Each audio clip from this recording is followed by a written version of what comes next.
Greater Hyderabad పరిధిలోని చెరువులను కబ్జాల నుంచి విముక్తి చేసి వాటిని పునరుద్ధరించే క్రమంలో నివాసాలు కోల్పోతున్న పేదల పట్ల తెలంగాణ ప్రభుత్వం సానుకూల నిర్ణయం తీసుకుంది. పేదలను అడ్డం పెట్టుకుని చెరువులను ఆక్రమించే బడా కబ్జాదారుల పట్ల కఠినంగా వ్యవహరిస్తూనే పొట్టకూటి కోసం వచ్చి గుడిసెలు వేసుకున్న నిరుపేదలకు అన్యాయం జరగకుండా ముఖ్యమంత్రి రేవంత్ రెడ్డి కీలక నిర్ణయం తీసుకున్నారు. చెరువుల పునరుద్ధరణలో భాగంగా ఇల్లు కోల్పోయిన ప్రతి పేద కుటుంబానికి ప్రభుత్వం తరపున డబుల్ బెడ్రూమ్ ఇల్లు మంజూరు చేయనున్నట్లు హైడ్రా కమిషనర్ ఏవి రంగనాథ్ స్పష్టం చేశారు. శుక్రవారం మాదాపూర్లోని సున్నం చెరువు, రామంతాపూర్ చెరువు బాధితులతో ఆయన ప్రత్యేకంగా సమావేశమై ఈ విషయాన్ని వెల్లడించారు. ముఖ్యమంత్రి ఆదేశాల మేరకు బాధితుల వివరాలను సేకరించే ప్రక్రియను హైడ్రా వేగవంతం చేసింది. ఈ ఎంపిక ప్రక్రియలో ఎలాంటి అవకతవకలకు తావు లేకుండా ప్రభుత్వం సాంకేతికతను జోడించింది.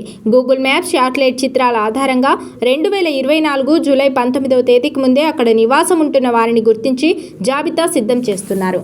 కబ్జాదారుల పేదల పేరుతో చేసే దుష్ప్రచారానికి అడ్డుకట్ట వేస్తూ కేవలం అర్హులైన వారికి ఈ ప్రయోజనం చేకూరేలా పకడ్బందీ చర్యలు చేపడుతున్నారు. నగర వ్యాప్తంగా చెరువుల పరిసరాల్లో ఇల్లు కోల్పోయిన వారందరికీ ఇదే నిబంధన వర్తిస్తుందని కమిషనర్ రంగనాథ్ వివరించారు. ఈ సమావేశంలో కమిషనర్ బాధితులతో నేరుగా మాట్లాడి వారి గోడును విన్నారు. ఉపాధి కోసం నల్గొండ, నాగర్ కర్నూల్, మహబూబ్ నగర్ వంటి జిల్లాలతో పాటు ఆంధ్రప్రదేశ్ నుంచి వచ్చిన వలస కార్మికులు చెత్త ఏరుకుంటూ జీవించేవారు అక్కడ నివాసం ఉంటున్నట్టు గుర్తించారు.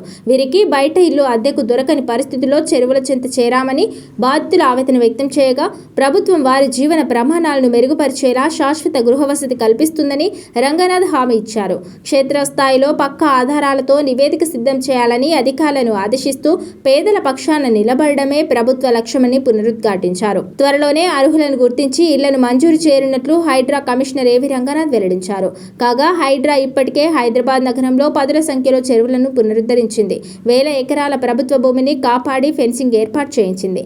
ఇటీవల చెన్నై బృందం హైదరాబాద్ నగరాన్ని సందర్శించి హైడ్రా తీసుకుంటున్న చర్యలను ప్రశంసించింది. తమకు ఇలాంటి వ్యవస్థ అవసరమని అక్కడి అధికారులు వ్యాఖ్యానించారు.